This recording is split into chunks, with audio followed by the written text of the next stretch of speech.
Have you ever noticed that airplane mode doesn't actually turn your phone off? Your screen still works. Your camera still works. Your downloaded apps still work. Bluetooth can still run. Wi-Fi can be turned back on mid-flight. So what exactly is airplane mode actually doing? And why do we still call it that? The answer starts somewhere most people would never think to look. Not in your phone. In a cockpit. In the early 1990s, airlines started noticing something strange. Passengers were bringing more electronic devices onto planes. Laptops, early mobile phones, portable CD players, and flight crew were occasionally reporting unusual interference with cockpit instruments. Nothing catastrophic, nothing that caused a crash, but enough flickering, enough unexplained readings, that the aviation industry decided it needed to act before something serious happened. The Federal Aviation Administration and its international equivalents moved quickly. Personal electronic devices were restricted during critical phases of flight, takeoff and landing specifically, and mobile phones, which transmit radio signals, were considered the biggest potential risk.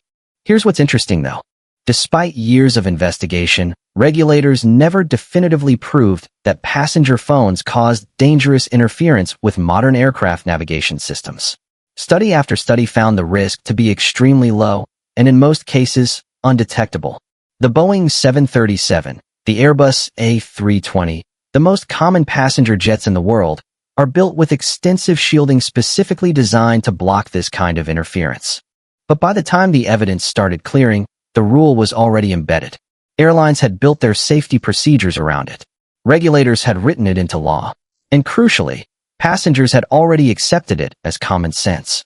So the FAA did something quietly pragmatic.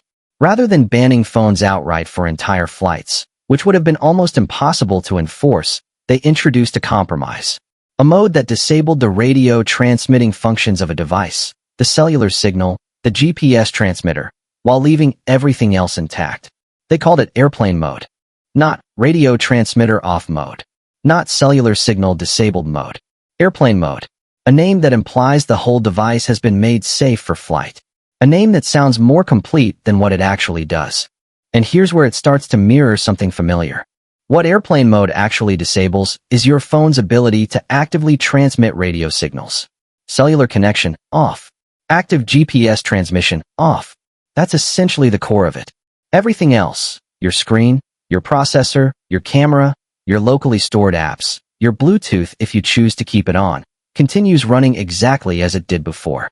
In fact, most airlines today allow passengers to re-enable Wi-Fi and Bluetooth during airplane mode, which means your phone in airplane mode, connected to in-flight Wi-Fi, is transmitting data just as actively as it would on the ground. The only thing genuinely disabled is the cellular radio. So why does the myth of the fully switched-off phone persist? Partly because the name is doing enormous work. Airplane mode sounds like a dedicated, purpose-built state of near shutdown. And partly because the rule itself, phones off during takeoff and landing, became so normalized that most people stopped questioning what it actually meant. There's also a battery claim that gets repeated often, that airplane mode saves battery significantly. This is partially true. Disabling the cellular radio does reduce battery drain, because your phone is no longer constantly searching for a signal. But the savings are more modest than most people assume, and entirely dependent on how many other features remain active in the background. And then there's the GPS question. Because GPS is a point of real confusion. Most people assume airplane mode disables GPS. On most devices, it does by default. But GPS reception, the ability to receive location signals from satellites, is actually a passive process.